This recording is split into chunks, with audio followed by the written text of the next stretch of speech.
All right, ladies and gentlemen, today we have Scott Martin in the studio. You can find him at Scott Adam Martin on Twitter, and he is the owner of a wonderful company called Groundswell.marketing. That's his site. It's groundswell.marketing. You can visit it online. And we have Scott in the studio. Well, how you doing, Scott?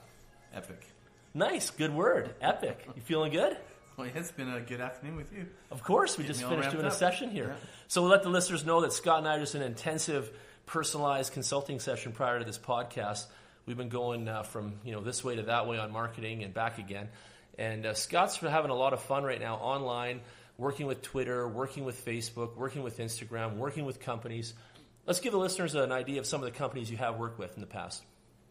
Well, you want like my background kind of thing? A little bit, yeah. Tell them. Okay. So I've been, I guess for the last 20 years, I've been working in digital marketing and most definitely deep in social media marketing. I've owned an agency over 10 years and sold that. And through the course of both my own consulting practice and that agency and some other companies, I work with brands like HBC, Sport Chek, Future Shop, a lot of major retailers, Canadian Tire even.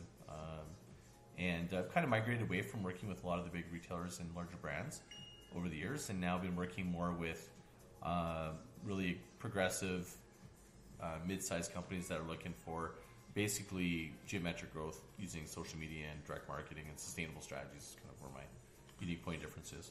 Tell us about this geometric growth. A lot of companies that are hiring you are looking for growth. Explain to the listeners how you achieve some of that.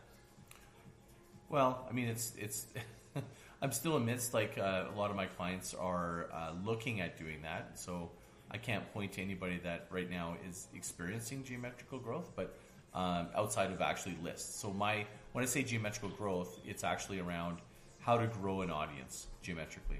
Okay. So to be specific, that's specifically what people usually are looking to me to help them with is growing an audience and getting a sustainable marketing system to generate and manage leads. Love it. Tell us how you've been harnessing social media in the past here, last little while. Well, it wouldn't be the last little while. I mean, I've been harnessing is sort of a interesting word. I've been just evolving my involvement with social media as it's evolved itself. So, I've been actively building, large networks for both clients and myself. Most people that know me for having probably the largest network in the world for either surf art, heli skiing, or cat skiing. And that was an experiment in marketing for something I loved, but also been able to understand all the social channels, everything from Facebook to Reddit. So if there's anything on heli skiing, I've tried every channel because I wanted to learn how do I basically like the Gary Vee thing. I've immersed myself deep on each channel and going. But I had content to work with, and I had a category. So a lot of people have dreamt of what you've actually done, by the way, of doing that actual effort of going so deep on a topic. I think the biggest thing that most people realize is that they try to focus on just having an account for themselves personally, and they realize that what is something that you love? I'm that guy. You showed me today, remember? So we went over the stuff. What's one thing you love? I love skateboarding. There you go. So, why don't you, this is back to that topic is going, why do you create a community around something unique that doesn't exist in skateboarding? Right? Yeah. You know what I mean? So whatever it is. So to me, it's if you do that, you have that baseline sort of idea in your brain going, that'll motivate you to create content or create a gathering or value to a community. Yes. And then you apply that to social channels or the ones that you want to do. And you know what? The nice thing about that is you're going to create a following. Maybe you don't care. Maybe you just want to create a following because you want to connect to that community. So my surf art strategy was basically I have no intent of making money from it initially anyways. My intent was, I love surf art, and it was an experiment to go, how can I build a community without posting any posts myself, personally, and without any monetary gain? I'm just totally off the table of trying to promote a business. Such a challenge that you created there. I love it. Right. So what I did was I basically called it my repost strategy. I reposted and shared everybody's amazing art and curated it. That's all I did. And how did it go over? What did they think? I'm the world's biggest, most followed person in surf art, right? So now I've connected to all the artists. They've all given me personal invitations, and I've evolved it because I've got all these relationships with surf artists, and I've evolved it to the fact now where I'm actually creating a series called Surf Salutations, which is going to tell stories about surf artists, yoga, and surf destinations, and I'm going to interview them and make it into a sort of web series. Because they've invited me to, now I've actually made it into a business, but it wasn't my intention. I know it was all on passion. Kind of it was all happened. an experimental passion. But now it gives play. me an excuse to get on a plane to go to Bali and meet that guy who's super cool. How cool and is get that? some surf art cool for is my that? house. Yeah. And I'm making a show. Yeah. Win. There's where you put your passion into your business. So a lot of people don't even know the steps to get there or how to create a strategy to get there. And that's what something we were talking about earlier before the podcast is strategy is everything for you, right? So every one of these experiments, every one of these social media departments that you're playing inside, these are all part of a large strategy for you, right? Right. But any one person could go make it a simple strategy going, just follow what you love. Okay. Make something about a Make it simple. Just follow what you love. Follow what you love. Like make it trying to get because if you're passionate about flowers and you just repost all the best botanists in the world and the best pictures of the flowers and interact with them and then you all make a that. group for it, you make a Facebook, you make a Twitter, you like build a little flower supporting empire. Next thing you know, you might find yourself in the seed business and making money in the flower business. Of course, you follow your passion, right? Yeah. Like, because a lot of people don't know how to get there, and that's how you just told them the golden secret right there. There's the ticket. Just our podcast done. Yeah, there it is. It's over, ladies and It kind gentlemen. of is true, though. That no, is it actually... is. Maybe you have to rewind the podcast and listen back a little bit, but he did give you the step-by-step on how to be successful in social media and how to interact inside an industry and how to get noticed and make money within that industry. Define success. Yeah. Well, success... What is success? It's achievement, isn't it? Is it like... I honestly feel like I'm over the moon with my surf art more than anything else. You know why? Because I freaking love it. Of course. So to me, success is like about being grateful and excited about the situation that you're in as much as it is about monetary gain, right? Like, so if you're in a job that you hate but you love flowers, and suddenly now you're connecting to like the top flower people on the planet, wouldn't you define that as success? Super success. You and bet. if you made a little bit of money, wouldn't you be uber successful? Of course. And then if you could quit your job and then finally do that, there's your path. That's what I try to teach. Side hustle. I love it. The side hustle. That's it. We need to teach more people how to hustle and how to get to a place where they can quit their jobs and they can find income elsewhere. Well, I think the mistake people make is they go, they create a feed or they create a strategy and they go, well, I'm just going to share what's on my Facebook page about, me and my dog, and then I'm going to share flowers, and they kind of make it into this sort of like blogger style thing. That works to a certain extent, but everybody else kind of does that. Yeah, it's if kind you of really want to together. differentiate yourself, you just kind of like I'm going to create a separate feed and a separate identity just to support my one initiative and go deep on it. That's the Gary Vee thing, right? Of course, go he's deep, super deep on immerse yourself, and pick a channel at a time. Go, I'm going to own Instagram. I love it. So the surf art is actually, I just started Instagram, my feed, which is huge now, but it's like 4,000 or something, but I only started it a couple months ago. It was groups, because that was one of the things I wanted to figure out how to do groups. So I started groups. So I learned how to use groups by trying a strategy with something I love. Yes. So groups, you took your pages for surf art, moved it into groups, and then and added the Instagram feed to groups. I didn't even start a page with surf art for groups. Oh, okay. What I did after I had this huge following, I was like, hey, maybe one day I'll create an online gallery and sell it. And then I reverse engineered and created a Groundswell Surf Gallery. Okay. And so it's just a virtual page right now, so that in the future, if I want to make a surf art gallery, I'm like, it's ready to go. Ready to go. You got it all there. But I'm not really doing anything with it. And actually, that was all born out of my brother's girlfriend, I'm her biggest fan, Cindy. Yep. Who's got a Saltwater Cindy, which is a surf art. I have all of her art in my house. Let's give some mentions out here to anybody that you want today, too. Like Cindy. Saltwater Cindy. Saltwater Cindy. Check out her website. Yeah. She's like a group. If you go into Facebook group, she's Saltwater Cindy. She's got amazing surf art. Okay. And she's an upcoming. She's based in Euclid, BC, on Vancouver Island. Been to Euclid, it's right by Tofino. Yeah, so we've been out there a couple years ago. So she's my inspiration for doing this, and now I'm like, just taking on all the legs of itself. But it's not so much about surf art as it really is the discussion about like what do people really want from all these marketing things? They want control of their time, they want freedom, and they want to do what they love. Yes, definitely. So do it virtually. Yes, first. Do it online. It's like it's visualization made real with people that follow, and eventually people are just going to connect. You wouldn't believe the amount of people that just email me going, "Hey man, like this is people's dream to do this and have people email them and interact with them, right? Create that influence, create that awareness." My honest challenge is actually if people email me and I'm just not getting back to and they're like years ago I'd be going, "Oh my god, this person from Mexico was inviting me for a week stay at their yoga retreat." And I'm like, I'm so behind the times. I'm like, I need support to actually. It's my next. Yeah, to get this. To actually follow up. Has anyone sent you any surf art yet in the mail or any of that stuff? You put. Yeah, I got something coming in the mail right now. I actually got a $800 program, which is Scott Christensen, which is one of the top surf artists. He actually has an online webinar on how to do surf art. Okay. He actually sent me a package a whole package. Later in the podcast, we should show some of the listeners a little bit about that. Why not? We'll come back another day. It's a totally interesting story about how he's actually making money from being an artist and making his talent into a web series and selling that series to help people make better surf art. It's fucking great. It's like he's doing it all through social. It's like self-managed. Surf art, paintings, photography. Surf art. Are they painting right onto the surfboards in that sense? No, just on canvas. Okay, so it's all related to the surf lifestyle, the beach, surfing, all that type of thing, right? Okay. All beautiful views, that kind of art. Yeah, whatever you want to paint. You want to paint abstract surf? Great, whatever. Who cares? Like, you gotta check out that girl you mentioned there and check out her website and see. Yeah, Cindy Howard. Yeah. So what else besides the surf art? Tell us about what's going on at Groundswell Marketing. Anything new? Some of the links that I saw on your podcast here. Sustainable marketing strategies was one of your recent posts. Well, that's what my business is. That's the name of my book. Okay, so sustainable marketing strategies is your forte. That's what I'm focused on. Yeah. So basically, it's how do you look at most people in advertising, and even on whether it's Facebook or whatever, they're on a treadmill.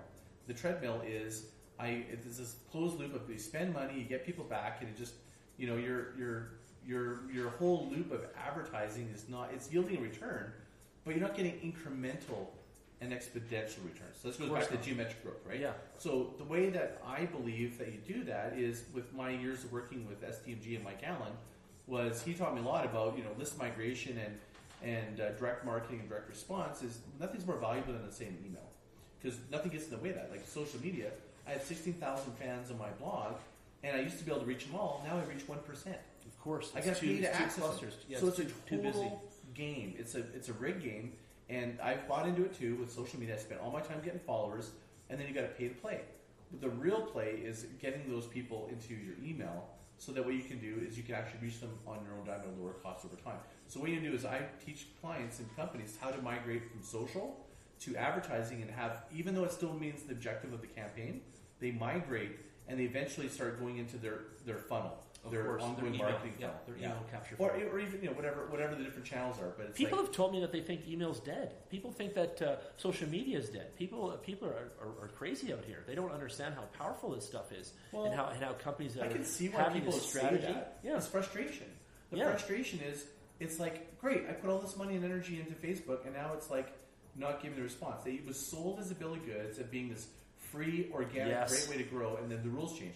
I call that rented land. In fact, I don't even call rented land. I call that an embassy. Think of an embassy in another country you have no control over. No control. You get pulled out of there, right? Right in a minute. So people invested thousands and thousands of dollars in these embassies, only to be duped. We've all been duped. So, kicked out but instead of like throwing the towel and going, well, it doesn't work. What my suggestion is take advantage of its weaknesses and take advantage of its strengths in a way that plays to your strengths, which is basically this, which is the weakness is it costs a lot of money to play and to engage with people. So don't spend all your money on just trying to get followers onto Facebook. Spend your money with a campaign and double dip and get the secondary call to action to follow you off that channel. That's what I try to teach them myself. And too. Use content marketing. It's not just about displaying something, it's about capturing something for that display, And you put it out there, you need to get something back. In the email, you're right 100% on that. Having that email capture allows us to do further marketing, and a lot of people don't understand what to do then, right? Yeah, it's like you got to architect all of your different funnels, all your different channels, and they all have different reasons for being. And then lastly is shifting from advertising to content marketing, because all these channels are really great for activating content, and content is where There's people tons are of moving content towards. out here. Well, and it's a mess of content. It's a mess of content. That's a problem, right? Hey, it's tons, right? So right there's a whole deep discussion going. I know, content. But to content is everywhere now, man. I know, and people are making all kinds of it, including us right now. Like this is the world we live in. It's a clutter. Yeah. So how do you make it different? How do you make your content stand out? Yeah. Well, I think it's like you can't make better content. There's always someone with a better mousetrap, or of course, or better topic, or whatever. I think it's about better distribution. There you go. Yeah. Total different mindset. Yeah. So you own your distribution. Content is queen and distribution is king. Hey? Totally, man. So just basically you create content, but you architect your distribution so that it can actually make it work for you. I love it. Right? Like that's what people understand is they just think that's they have to have a strategy on distribution, not just on making the content and just creating the content. Because even people are bogged down in business. We'll specify this. We're talking mostly about business people. Right. But business people need to create content for Instagram, for Facebook, to market whatever it is that they're doing, right? Product, service. and they feel like making the content is a cost and a whole big process. They don't really realize that distribution is so important, right? I see so many companies that do a beer commercial or an advertorial or this feature or this interview or whatever, and they've got like 112 views. They've got 62 views on these videos and things like that. So the content distribution of that is not reaching the people whatsoever. And I want to find better ways through our agency and yours to combine efforts and get content seen, get the awareness really ramping up, right? And you've got some methods, and I know you do. We'll talk about that more, but I know you have methods in order to increase that awareness, right, and get that content seen, okay? So I see that being a major issue. That's all I'm just getting back to you on. It's a major issue. It's the biggest issue is also based on corporate mindset, the business mindset. And in fairness to a business owner, remember when people went, "You need to be on Facebook. It's free. Go do it." Yeah. They're like, I remember "Why I are we was putting them on there. Then they're like, "We're spending lots of money on Facebook. What's it doing? What's the measurement?" And they're going, "Get off Facebook." So it's like all these pages. I've had the email. Please cancel my Facebook advertising. Totally. It's not working. I'm like, what do you mean it's not working? And the same thing is with content. It's the same thing. People are going, well, we're spending all this money on content, but it's not working. And what it comes down to is it's not that it's flawed. It's that the way that you're distributing and architecting is flawed. That's it. You need to really understand the channels that you're and what the reality of it, right? Yeah. And you can't oversell it. And then more importantly, you need to go, why are we doing this? And it's not always about click here and buy from us. What you need to understand is the buyer funnel. And we talked about today. It's the 5 by 5 by 5. It is. You take 5 personas of people in your business that are most likely to buy from you. You create 5 stages that people consider buying. They go through the process. And what are the 5 questions that they need answered to buy from you? Yeah. Once you tackle all the 5, you got them, right? Yeah. Technically. Well, that creates the framework to make the content, so that you're actually making content that's answering questions, but it's not going buy from me and go away. That's not really content. That's just like an ad that you made as content. Yeah, no. Buy our the thing. content Have it on is sale. answering a question of a problem that they need solved. So if you're selling, whatever plumbing services, right? And one of the biggest common questions you have is, how much does it cost to fix a sink? Answer how to fix your sink yourself, or call us if it doesn't do these things. Like, you're helping them, but you're also describing the problem. It also helps with your SEO. Like, it all blends together. It really does. It really does. I've seen that, the power of that too. Water tanks. But you do that 5 by 5 by 5 first. That's how you actually achieve that. Yeah, and get the content topics. So you get the content, and then how many questions would they end up getting if they did the 5 by 5? 125. Around 125. But not. Because you get most of those personas will double up. Some will double up, yeah. So you just subtract the redundant questions that they answer across personas. Yeah. So you might have 2 personas that are very similar and that you're asking, they ask the same questions. You just eliminate them. So it'll probably be like 80 or something. Okay. So that means 80 pieces of content. That should be your evergreen content, and you should just put all your double down on that as your main content. Good to know. Hear that, everybody? Double down on your content. Really key here on those ones. Yeah. In my opinion. Yeah. But sometimes you don't have the money to do all 80, so you just do them in bites. Yeah. Pick the ones that you know they're the most. Bite off a little bit as you go, grow them. But at least then you got a plan. Yeah, and you're working off a plan and working off a strategy, and you're feeling confidence, and you're going to see some results come back. One of the things I want you to tell people and confirm for me is I talked to a few other internet marketers, and one of these guys was investing in his marketing for a whole year, cash flow money every week before he even got a single return back. What do you want to tell people about that as far as investing in a social media, investing in the marketing for a future return and not being so short-sighted? Can you tell us some results that have transpired for you because of the long play, that kind of idea? Well, I mean, it depends on the business, right? Like, it comes down to appetite. There's a reality of a business needs to have, which is the cash flow of the business. So, you need to do the things that are going to bring the business in and make the cash, right? Like, at the end of the day, you have to. That has to come first. Mm-hmm. If you're not cash flowing, then any future strategy of delaying that makes no sense. Of course. But if you can afford to, and you can kind of look at forecast, what's that famous saying that Gretzky, be where the puck is going to be now. That's what you were saying earlier. Be where the puck's going to be, not where it is now. So right. So be where the puck is going to be. So my be where the puck is going to be. My catchphrase for that for my book is build a list before you need to. There you go. Right, because everybody goes, I've got a product. Oh shit, I need to go sell it. Well, why don't you create an audience and then sell to that audience? Second, yeah. Totally get your mindset. audience in line first. Get your strategy based Understand on your customers. Get your customers involved. Based on that bring session. value with them. So that's your investment. Is going, okay, you know what? Like, I got to do what I got to do for cash flow, but I'm going. We know that we want to work with this audience or this persona. How can we build value with them without trying to sell to them? And so that you can have that audience. So it's like a pond you can go fishing. Love it. That's the future of where it's going. It's all niches. It's going to be That's the future of distribution. A lot of people say this to other internet marketers and stuff. It's like, oh, that's easy for you guys, Jan. You've been doing this for years. You got a huge list, right? And I do actually have thousands in my list and all over the place, and so do you. How do people start at the beginning? Like, what do you tell the noobs? What do you tell the brand new business startup? They got to start somewhere, don't they? They've got to start with a strategy day one and continue to build that list over time, and they will reap the rewards of that list in the near future. Would you agree to that? I would agree. Yeah. Okay. So, but is there any advice for people that don't have a list? Like they say they can't do it. Do you think they're kind of full of shit and they should just get started, kind of thing? Don't be fucking lame. Exactly. Do it. Yeah. Like I can't believe that people are actually thinking that way. Like, oh, they do. Do you believe in your future? Like, you gotta invest. You gotta invest. That's what I tell them all the time. I just I shake my head. I'm like, people just go, me too. Oh, convince me. I'm they think it's like, is this gonna fall out of the fucking phone or something? I'm not gonna convince you. Like, I know. The world is passing you by. The world is passing a lot of people by. Have you noticed? They're not keeping up, bro. No, you gotta They are not keeping up. It's like, to me, it's like if you're not convinced that that you need to find a way to be able to connect to an audience as quick as possible using these tools that are readily available, there's no hope for you. No hope. I'm not going to say on that. I'm like, you're not my audience. My audience is a sophisticated marketer that totally gets that. And they want new strategies at the next level. They've already tried all that other lower level stuff. Yeah, so they're way past that. So if that's the person that's listening to this, you're not going to like my message. There you go. There you go, ladies and gentlemen. You want to go. Scott's on cutting edge, bleeding edge, top level stuff, right? Well, no, bleeding edge is different. Bleeding edge implies that you're on the leading edge, but it's unproven. I'm not about that. I do test stuff. Okay. You're on the It's proven more edge. I'm on the proven strategies. Yeah, the proven edge, which is I test everything. Anything I recommend, I've tested. I love it. But I always am testing the new things because I want to be up on it. Yeah. But that's not what I'm recommending. I don't recommend that stuff.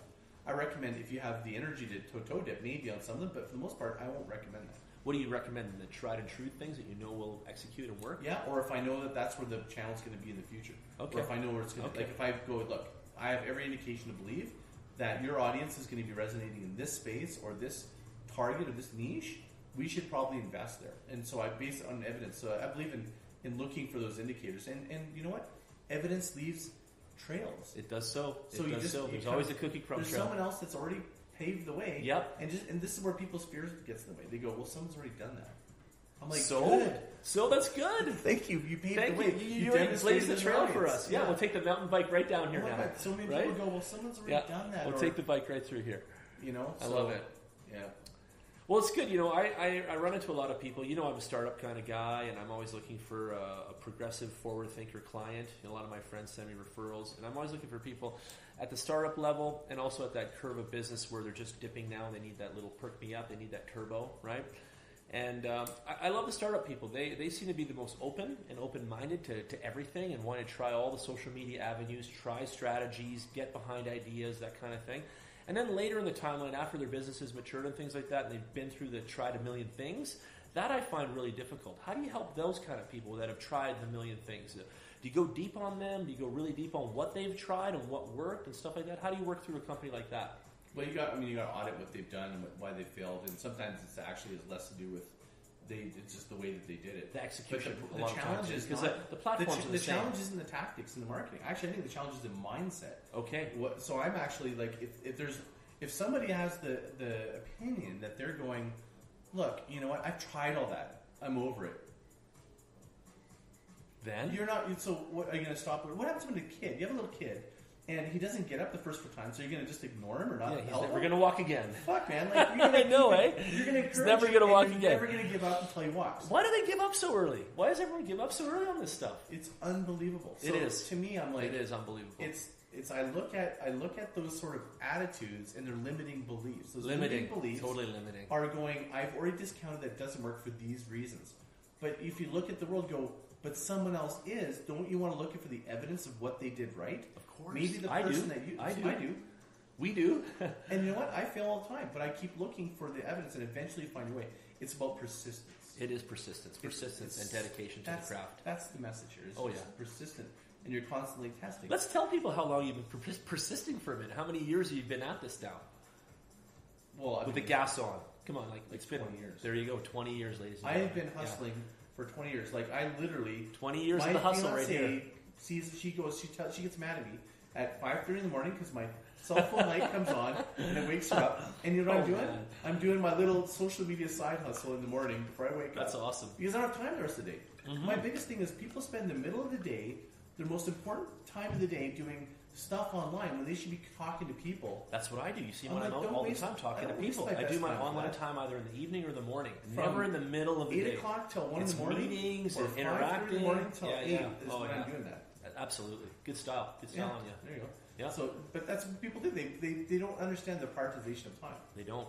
They try to cram it all in that fucking small window of the day there, and it's just too much going on. Or they're not consistent. They go and put a whole bunch of energy one day and then they don't do it for a week. To me, it's like a discipline like anything else every day. Every day. Every day. I get up every day for 17 years now, Scott, in a row. And I put my effort into what I do, into my passion, my craft, my work, my agency, my people, every single day, bro. And other people look at me and they're like, oh, it looks easier, you're successful, or all these things. And I'm like, man, I get up every day and I give this full blast. Do you? Do you do what I do kind of thing? Do you know what people that don't succeed, do you know what they're doing on a Saturday? I don't know. They're taking the day off. Yeah, I don't. I work 7 days a week. In a sense, I do. In a sense, I'm available in that way. But you know what I mean? But the flip side is the workaholics, they work on a Saturday too. What's the difference? I know. What is the difference? The difference is that every day is a holiday for me. I work, my whole life is a big fucking holiday. They get paid for. See, that's the thing. That's the difference. That's the difference. I love that. You're on like this permanent vacation that does work on the side. Totally. Like that's, and once you establish that. Fuck, I love it. That's it. I love that shit. So the problem. I feel like I'm on a part-time vacation with work on the side some days. You know, that's how. Yeah, I mean, some days I'm grinding. I'm grinding all the time, but we're all grinding. Come on, the struggle is real. I'm doing the things I love. Yeah, me too. It's all passion right here. Right? It's all creativity. And if I'm not working on client work, I'm working on my passion projects. Yeah, that to me is part and parcel of the whole strategy. If I want to get to the point where I'm filming surfing in Bali at yoga studios, then I need to do digitally today where I'm going to try to get to in the future. So Absolutely. I do the groundwork. You got to do the groundwork. You got to build relationships. You got to add value. You got to put yourself out there. You got to connect people. Like, to me, that's what it's all about. What I call that is the micro hustle, and I'm going to coin this phrase, but I call it the micro hustle. You work at it building block by building block, chip by chip, layer by layer. We'll call it a lot of little things, whatever your favorite, but it really is the micro hustle. I like it a lot. And the micro hustle will take you along the journey, if you stick with it, to the major hustle. You get into the major leagues through the micro leagues, you know? And everybody wakes up and they see all this money on the internet and all this stuff going off, and they think they're just going to, okay, I'm going to pay money and I'm going to be in the major leagues today, you know? And it's like, come on, that's not how it works. You have to do the micro hustle, and you gotta figure it out, get your strategy, and go and get to the majors. And some people, I want to tell them too that the majors is not always the best for some people. The micro is, because they're the most happiest there. You know, the climb sometimes is happier than the peak of the mountain kind of thing. Yeah. You get to the top and it's like, now what next? But during that whole climb, boy, that was fun. You know what I mean? Kind of idea, right? Well, the journey is. Of course, yeah. The journey on the micro hustle is the fun time. Here's the mistake. You're having fun. Let's tell everyone, you're fucking having fun. Yeah, you have fun every day. You're hanging with me right now. We went for lunch, tacos, all that shit. We're having fucking fun. Definitely fun. Yeah, no question. So the one danger though is to the micro hustle. Not that that's a danger to that idea. It's just more what people don't.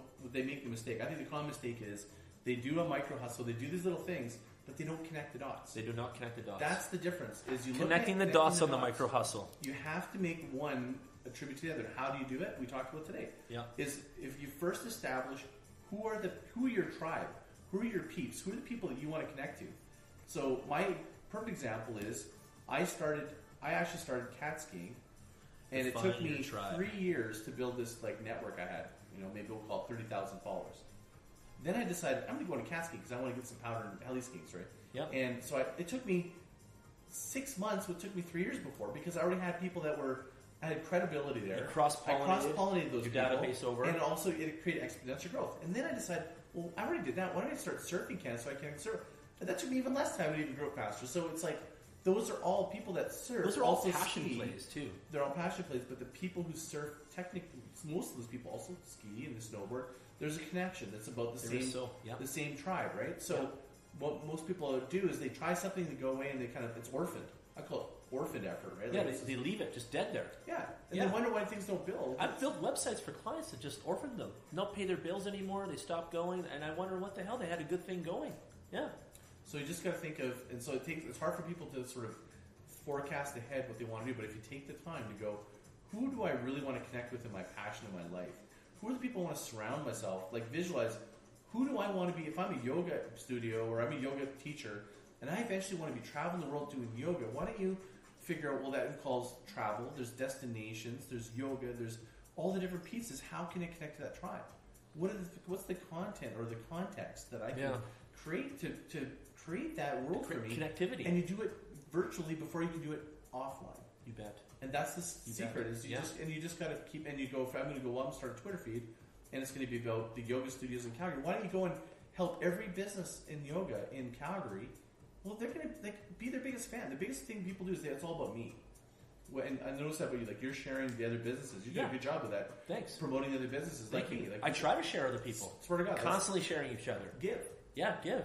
I'm give grateful too. Get. I'm literally grateful for all the opportunity in the last 16 years. I know you are. The last 20 years, we've worked with so many cool companies, so many cool projects, right? Right. And we have this opportunity now as later in life, us men, to be able to do these cool things and live happily and do all of our passions and interests. And I think what we're even doing right now is we're giving back on that, okay?